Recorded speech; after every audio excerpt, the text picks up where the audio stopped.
Welcome to Real Money Talks. Real strategies from the moneymakers and the world changers that you can use to make millions, keep those millions, multiply your wealth, and build your team. Here's your host, author of 5 New York Times bestsellers, money expert on Dr. Phil, CNN, CNBC, The Street TV, Fox News, and The View, Loral Langemeier. Hello, everyone, and welcome to Loral's weekly market awareness update. Very happy to have you here on this Ask Loral session, brought to you live and internationally. If you're joining us via our Zoom room, our Facebook page, or any of our social platforms, want to be able to let you know you have the opportunity to ask your financial questions. Any and anything will be answered live from the millionaire maker herself. So very excited to be here with you all today. I've got some great questions. I also have some great things Laura wants to cover. So Laura, I know you're under the gun a little bit today. I'll go ahead and let you take it away. Absolutely. So welcome again. This is our weekly market awareness update. All these recordings are posted out on our Millionaires in Training Facebook page. Few announcements. We can put some links up. We have a brand new YouTube channel. Super excited. We're in a kind of a soft launch. It's been up now since a week ago, Monday, and super excited about that. And love your input. Go subscribe, tell your friends, and looking forward to it. So there you go. There's our new YouTube channel. Also, our podcast is getting a little makeover. So a lot of our assets are jamming and moving along. Remember, those of you that have been watching and broadcasting with us on a regular basis, mark your calendar. July 29th and 30th is our next marketplace. Super excited about that, just to help more and more people learn to make money. Those of you that have been graduates, again, Friday at 3 o'clock, the 30th, you get to join and make some money. So today we're going to talk a little bit about the continuation, really, that kind of inspired last week's, launch. Richard Branson launched to space. That's now going to be an interesting business model to watch and foresee. I hear they kind of capped it, like 61,000 people paid $250,000 to go to space, kind of like a little ride. It's an expensive ride. It makes Disneyland look cheap now. So look, Space Mountain looks cheap. You go for one ride. It's my favorite ride. I just made that up. I thought it was kind of funny. So, out there we talk about, the brave and, live forever, but the cautious never live. And how are you living this week? How many of you actually took some brave actions? Love to hear about those. Put those stories in those chats inside our Millionaires in Training. This week kind of led on to also just living just more boldly, more courageous. And Diane Derby, who actually, I got to grab it right here. This little book here that you might know about, it's called Millionaire Maker, was dedicated to her. She passed after Logan's birth, and was just a very dear friend. Taught me a lot of my teaching style, my adult learning theory style. And one of her sayings, which is really, really just strong, is nothing is more. You could really help them. And so let's put this in some context, because I think, number one, we're in July. We're halfway through the year. You're either getting your financial and business goals or you're not. And some of you might be in what I call friends and family, or just communities, but haven't really launched in any proper coaching and mentoring. But, you look at your circles and who you're hanging out with. And those of you that are in our community, if you're in mastermind groups and you're watching, I'm going to use a mastermind group as an example. You're watching someone not get a result that they really could get. Like they actually have a good business, they have a good product or service, but what they're doing, their behavior is causing no sales, just whatever they're doing, like whatever, I'm going to say unique behavior they might be doing. And you notice it, but you don't want to hurt their feelings by giving them feedback. And that's really the premise of Diane's statement, which was nothing's more selfish than holding back that feedback that could serve somebody else's life. So as long as you are giving feedback from a place of support, of caring about another person moving forward in their life even farther, and it's not a critic, it's not like criticism, and it's not judgment. It's like not a huge, sword and a big strike. Just, honest feedback. And it could sound something like, what I've noticed is, I've been together for a while. I've noticed this behavior. I've noticed this thing you do. I'm curious if it's causing you to get the result you're getting. Now, me as mentor coach, I come straight at you, right? Our relationship, our contracts give me full permission. That's different. I'm talking about more peer-to-peer relationships where you could serve another person, especially those of you that are in the big table in our mastermind groups. Give people honest feedback, right? It's really selfish to hold that back, especially if you know they could soar because of that feedback. So just notice that this week, notice in your behaviors where you're holding back, where the other, part of it is you just don't have the time, right? I just don't have time. And you're using that as an excuse or a process to not, move yourself, move other people forward. So Thomas, anything you want to kind of add to that conversation? I wanted to bring that up. I kind of inspired me out of, bold and brave living versus cautious living. And I think we're really, let's just put a big, umbrella over this. I mean, we're living in a very sensitive time of communication. I mean, people are scared to say what they, want to say, what they used to say. Just because of the I'm going to say it's the political environment, but it's the cultural environment. You can lay a lot of things on that. So we'll leave that there. I'm talking more about results. So I want to keep this right in our talk track around being an entrepreneur, being a wealth builder, and are the actions that you're taking getting you what you want? So say you're in a mastermind and someone keeps saying they want to make money, but they don't do any ask, tell, ask. They don't come to the graduate marketplace. They don't even come to the marketplace. What are they doing to serve themselves to make money? At some point, you got to get really candid and honest and serve them by giving them some candid feedback. Thomas, anything you want to add to that? Yeah, absolutely. I think the biggest thing we see at the Millionaire Maker Meetup and Marketplace is just that you have to have some mindset shifts before you can have success. And I think sometimes there's some negative connotation around that word selfish. And really, you have to be selfish in the sense of not only serving other people, in terms of being able to say, hey, this is in your own best interest that I'm giving you this honest feedback, but also just being selfish in terms of why are you doing this, right? Why are you taking on the life of an entrepreneur? It's really to create your goals and get goals that are with you. And we talk so much about the why. Everything comes into place when you're in the positive connotation of the word selfish. Yeah. So I think mindset is really important, and understanding the right use of that word as we do it here is important to see how that works. Yep. And if it feels scary to give that feedback, that's why and again, I'll kind of repeat some of those language patterns. Know that's just your stuff and you just haven't been conditioned to do it. That's with a lot of stuff. I mean, we're asking you to do a lot of things, to do money conditioning, money muscle conditioning, and you're just not comfortable with it. Well, giving somebody some honest feedback, sometimes you've never been really trained. So again, so what I've noticed, right, if I was in that, conversation with Thomas, so what I've noticed over the last, month or however long we've been working together, that this, and this is happening. I'm just curious how that's really working for you, because what I noticed is this is what's happening, and you just got to go for it. And believe it or not, here's how the receiving party, they're actually thankful, right? Think about receiving feedback. So let's just talk about the receiving side of feedback right now. So that's kind of the coming towards the feedback, right? You use notice, you'll say you do. You're not like doing direct strikes. That's stuff I would do as a coach and mentor. I'm talking peer-to-peer feedback and different context for this conversation. You'd use words like I've noticed, I'm curious about, how is that working? Think Dr. Phil, right? How's that working for you? And then the thing that you notice, don't sugarcoat it, just directly say it. Say, can I give you some feedback about that? Right? So that's kind of the front facing. Now let's go to the other side. There are people who give feedback that have no experience, no intuition. They're just blah, blah, blah. And it really comes from criticism.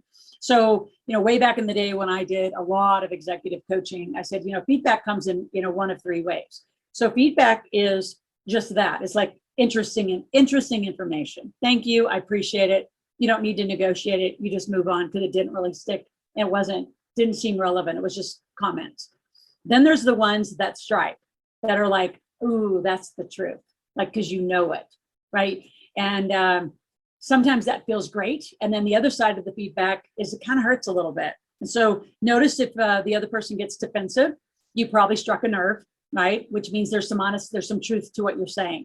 And it isn't about being right or wrong. So I'm going to give some guidelines around it. This isn't about being right, them changing immediately. It's noticing, being curious, saying, I'm really wanting to help and serve your life. You've always said you wanted this goal.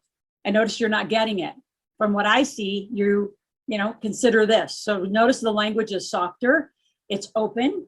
And I think the other part of it too is there may not be kind of a completion to it. It's just, I wanted to say it. I feel better. Like I would say the words, I'd feel selfish having this information and watching you and not giving it to you. And then you move on. So there's two sides of it. If you're on the receiving side and it stings a little bit, it's the truth. I mean, stinging stuff is usually got a lot of truth telling in it. And then the other way of receiving really is just more curious, like, wow, I didn't even know I was doing that. And then there's the third kind, like I started with, which is like, that's interesting. No relevance doesn't really occur to me. Like you got to imagine I get criticized for being so direct and so intense and so wanting to fix you so fast. That's interesting, but this style has worked. Here's why I think that's interesting. We've just changed too many hundreds of thousands, not thousands, hundreds of thousands of lives by a very direct style. So that's a little bit on how to get feedback, how to receive feedback, and where in your life are you not paying attention to it. As Randy Tate would always say, how you do anything is how you do everything. And we just want to move you along in your goals. Again, we're here mid-July, and you can keep, talking to yourself and giving yourself interesting information, or you can really, use this month, because this is really what I call your transitional month. If you don't really get back on track, 2021 is going to look like 2020. And you'll say, yeah, but COVID's not here. Yeah, but you didn't do anything different. So it's some serious stuff we're talking about. And just encourage you to take it on, look at it, and be with it. Thomas, anything else before we go to some questions? No, I love everything you're talking about right now. I don't know. We got a couple of questions that we selected from AskLoral.com. Anytime you'd like to have Loral answer your financial questions, just go to AskLoral.com, fill it out, and the team will review them and feed them for the event here. Also, if you're on Facebook, Twitter, YouTube, any of our social platforms, you can ask the questions there well too, and we'll try to get to it here. So, Laura, if you're ready, we can go ahead and get some questions. Yeah. And if you guys have questions out there, I see some of our clients that are out there, ask away. And by the way, it doesn't have to be in the topic that we're having this conversation today. You can ask any question in the money conversation. So Thomas will lead off with a few, and then we'll circle back around. Go ahead and put it in the chat. So if you're out on social, and then if you're out on social, Steve will add it through so we can see it over here for Thomas and I. So we'll start off a little bit in the area of current events. Dan K asked, Bitcoin, Ethereum, and the markets have dropped significantly this week. How much does this worry you, and how are you participating in these markets? So I am in these markets, and I do have some inside track to some of the market makers. So I knew this was going to happen. I had a lot of inside track to that. And you say, well, that's insider trading. No, it's got being in the know. I mean, any of you that are out on, platforms where these conversations are happening, I think people knew that it was going to take a little bit of a dip. So right now I wouldn't be scared. I'd be buying in. I mean, the lower this goes. And again, this is sort of your gambler psychology of, waiting. Will it go lower? Should I wait to buy? Or, just your own comparative. And here's what my answer to be. I look at your own comparative data. Like how much of your portfolio do you want in digital currency? Right? I would say, like any other asset class, anything except real estate, more than 10%, you should do some really keen evaluation, not emotional evaluation. A lot is Gen Zs and millennials, just because it's easy to get into digital currency. In fact, I was doing a call last night with some of our university football players, and millennial, I'd say they're Are they Gen Zs? Let's just be clear. Are college kids right now Gen Zs? They're Gen Zs, yes. That's what I thought. So I don't know where the millennial divide is. I know where the baby boomer and Gen X is, because I'm at the top end of the Gen X, but I don't know where the divides are on some of those ages yet. But the Gen Zs, they're just all into all sorts of different, some are Ponzi schemes, and it's just easy to get into. And I'm like, please go over to Flip, invest in, put your money in the software. That's a lot safer, but at least divide it. That was kind of my ending advice. At least divide it. Don't have it all in digital currency, because you don't even know what you're doing out there. It's just sort of a sexy thing to do. But with all of you, you look at your portfolios. How much do you want in that asset class? I love investing in digital currencies through my Roth, and do have some cash available. So as we watch that trickle down, I think it'll trickle down a little bit more, then absolutely I'm going to buy back in. So I'm not panicked at all. I mean, you'd only panic if you were, if you bought way at the top and now you're at a huge loss, which I don't know, that's kind of odd common sense that people would be buying. What was the height of Bitcoin? Wasn't it like 63? 64. 64. Yeah. So, I mean, yeah, I'd be, I don't know if you'd be panicked or concerned, but you'd be like, damn, you didn't time it right. So just be aware. Be aware. And again, with any asset class, if you're going to get into it, which is why we love flip, at least I love flip because I'm an off Wall Street investor. So markets don't, fluctuate overnight when you go to sleep. Like my real estate markets don't, right? My cannabis markets don't. I can promise you the black hole doesn't, right? There's just a long lead time to any of those things getting affected. So in these kind of things, get educated, lean in, learn. We're actually doing an amazing class. I don't know if you guys have the link handy dandy, but the actual algorithm designer, Kelly Korsick himself, who designed all our smart portfolios for Flip, is doing a digital currency class in the month of August. A ton of us are going to be doing it. I'm personally going to be doing it. I love learning from Kelly. And we're inviting a lot of people to really learn about the asset class, understand it thoroughly. So when things happen and markets fluctuate, you actually have a plan instead of a reaction. Big difference. All right, next one. What's the next question? We're going to stay on the topic of assets because Paul had a question I think kind of tails into this. Obviously, with turmoil in the markets, whatever you want to call that, does help to have liquidity. So Paul asks, how much cash is it wise to have in hand, as well as what's the wisest way to protect assets if you have cash in hand? If you have cash in hand, I mean, again, that's back to kind of your decision. How much cash do you want to keep? Like when I talk in hand, I'm talking outside of the bank. And then there's obviously cash that's inside of your bank. A lot of our community is using Flip because it is attached to a bank. I mean, a lot of us are putting money in there where you have about 48 hours to get total liquidity, take it back out of the market, and are using it like that. So if you do have a lot of cash, I mean, there are some, what we would consider, because it's software, safe places to put it. As far as how much you keep in cash, that's a personal decision. Again, like any other money rule, how much do you want to keep? What I noticed, just a trend, is people that are a lot older keep a lot more than those that are younger. It's interesting, and I don't think it's because the older folks have more. I think they've lived through a lot more volatility of the economy and want the cash in hand. Like I'm talking literally in a bolted safe in their house. I know a lot of them who also have gold there, have silver there, diamonds there, have a lot of different assets there.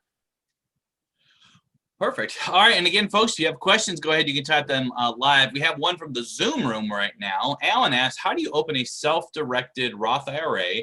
And would you recommend using it in a partnership where the other two partners won't invest that way, parentheses, direct capital from savings? You can't actually. So a Roth is an individual account. You can't partner to it. All right. Thomas can open his with his Social Security number. I can open mine. It is attached to your Social Security number. So if you're not a legal US citizen, you cannot get one. Self-directing, absolutely. So we have different groups that we work with. And yes, you could walk into, I just want to qualify, you can walk into like a Schwab and a Fidelity and the financial houses.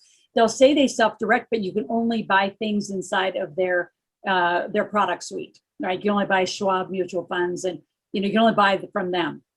What we're talking about is a complete self-directed, which means you get to direct towards real estate. In fact, the land for cannabis, that is my cannabis project's a land project to the investor. So they will even allow that self-directing. I have farmers who have bought cattle and horses with self-directed IRAs. So when we talk self-directing, we're talking a very wide asset class choices because you're the one directing. So we do have options for that. So if you're interested in that, you can call our office and we can have those conversations. We help our clients with those. We just don't give all of our expert team out freely because then it's just like, one thing here, and you don't have the integrated team, which is the integrated system that we subscribe to, which is so critical. So yes, you can self-direct. You cannot partner. The way you could partner is like if I had 6,000 in my Roth and Thomas had 6,000 in his Roth, and say whoever asked the question, you have 6,000, we could all put our money inside of an LLC that could buy an asset. But that's as close to the partnership as you're going to get. Like your money can't come to mine and vice versa. It doesn't work like that. There's really strict rules around that. So let's go ahead and pick it up from that actual question. Then we had Barbara asked, is an LLC better than an S corp for a 1 or 2 person entity? They're different. Scott is obviously our resident expert on that. And here's how I would say, here's my distinction, how I describe, right? And this is not me giving advice, just telling you how I see a lot of distinctions. Most S Corps are used for operating companies, right? So operating companies for a product or service. LLCs are used for different product or services, but a lot of times you're going to put your assets inside. They're going to hold your real estate, your gas and oil, whatever asset investments, you hold them inside LLCs. You can run an operating company through an LLC, and a lot of times you think it's single member. You can tax it differently. Also, it could be owned by trust, which it could be a 2-member. So we have some pretty advanced strategies around not having it be a single member LLC, so it benefits you. So again, another reason to lean in and learn, not just stand out in the bleachers asking some questions, hoping you get to put this Band-Aid your plan together. We know how to put these, we know how to help guide you through those. Perfect. A couple more questions here. Jennifer asked, what's the fastest way to become an accredited investor? Make money, and a lot of it. So exactly, you need 2 years of making $200,000, or as a couple, 350. So it's a make money conversation. In fact, we actually have, I think it's still out on our store. Steve did it with me beginning of 2020. We actually put together a how do you become accredited and why accreditation is so important. So we actually have a course, and I can tell you the answer to the course. I mean, there's a lot of education inside of it, what you can do once you're accredited, how it works to become accredited, but the real answer and how to achieve that mark, which is the first mark to becoming a millionaire, is make money. It is all about income to get that accredited status. Okay, that's a good one. I like the lead. I just got this one across. How do you overcome uncertainty? That's an interesting one, and it kind of goes into our, more of the, I'd say, leadership. I'm not going to call it an emotional conversation we have about being brave or living cautiously or even being selfish and not giving feedback. I mean, to me, this is really a leadership conversation. So let's put a big, broad word on what we're talking about. So uncertainty. So there's 2 things I would answer that. Number one, get more educated, right? Because again, I associate risk and risk feelings and people feeling, oh my gosh, that's really risky, is you just don't know, right? A lot of the stuff we're going to ask you to do feels risky because you don't know about it. It feels uncertain because you don't know. So get educated, number one. That'll alleviate a lot of that. And then the other one, which is what I have subscribed to my whole life, everything I do, I have teammates. There's only a few companies that I actually own by myself. I have partners everywhere because there's only one of me. People say, how do you get so much done? Teammates, a lot of teammates. And teammates also come in a variety of brains and experience. So by stacking a really great management team around a project, you're going to alleviate enormous uncertainties. What we find is crazy making, which is why the organization that we've built, and I say, it's not I, we've all contributed to it, right? Thomas has, Steve out, Andrew has, Damon has, right? Our whole organization for years and years has contributed to the development of what you see today. And why did we end up building it this way? Because teammates, right? If you walk out there all by yourself and say, I'm going to be a solopreneur or do anything by yourself. Like I was talking to somebody the other day who wanted to do a total real estate transaction all by themselves, have never even bought their own home. First one, all by themselves, you're absolutely out of your mind. Like, I would never do that. First of all, if you screw it up, you got 100% of a problem. If you join a team, which is what I did, and that's really probably why I do it, is I got taught that way, is I joined a team of 5 other people. And, I only got, at the beginning, I only got 10%. And then I earned my way into that 20%. They knew they carved it out for me, but I had to earn my way into that because I was just a little, baby beginning. But being on a team of really, really experienced people moved me through knowledge, avoiding costly errors. A lot of them have a lot of experience. Like, don't think I'm walking into this cannabis project solo. I mean, I don't know how to grow a plant. I mean, I used to be a farmer way back in the day, but I would say my dad was, I wasn't. So I don't know how to do it either. So I put one heck of a team around that project to make sure it's successful. So I'd say knowledge and team would be the 2. And there's probably a lot more, but those are my immediate reactions to it. So anytime you're feeling uncertain, for those of you in the community, pick up the phone and call somebody that actually has more experience than you. That's why, again, we designed the big table. We have a laser call this afternoon, 4 o'clock. You have masterminds, you have coaches. I mean, you got pretty much unlimited access to answering a question every day. We pick up our phone here every day at our phone at Integrated Wealth. Molly's first on phones, or it'll rotate.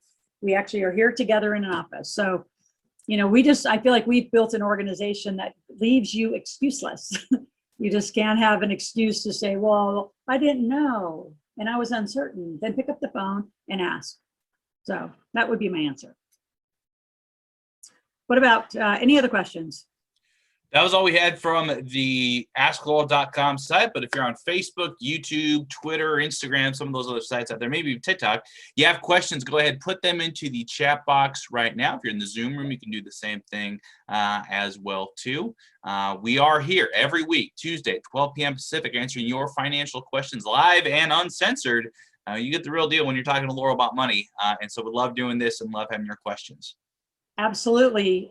So again, go subscribe to our YouTube channel. Please share it with everyone you know. We are going to take that to totally new heights. And again, through Ask Loral, that is the vehicle you can ask questions. Go to askloral.com, put in your information, ask a question, make a request, and then we take that and we move it out to those videos that you see me really educating you out on YouTube. And you can also make a request, say, hey, do you know so-and-so, and can you do an interview? We have some very cool interviews. I got some world-class internet marketers on my podcast coming up. Bob Proctor's going to be re-aired.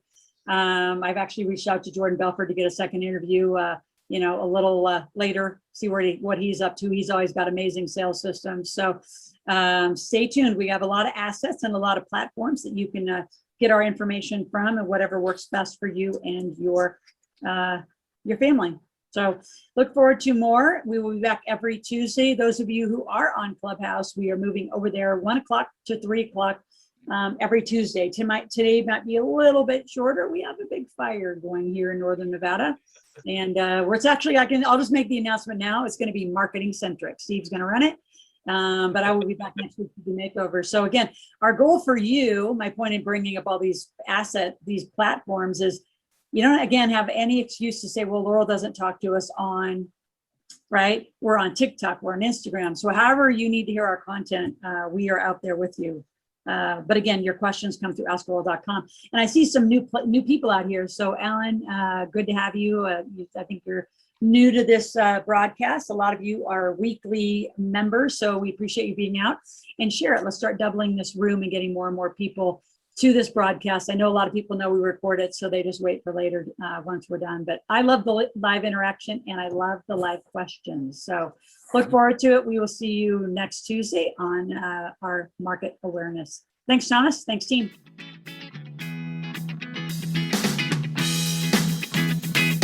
Thanks for listening to the Real Money Talks podcast. Your host has been Loral Langemeier, author of 5 New York Times bestsellers, money expert on Dr. Phil, CNN, CNBC, The Street TV, Fox News, and The View. Want to learn more about off-Wall Street investing, tax strategies, and multi-million-dollar business strategies? Visit liveoutloud.com/podcast for past episodes, show notes, and resources.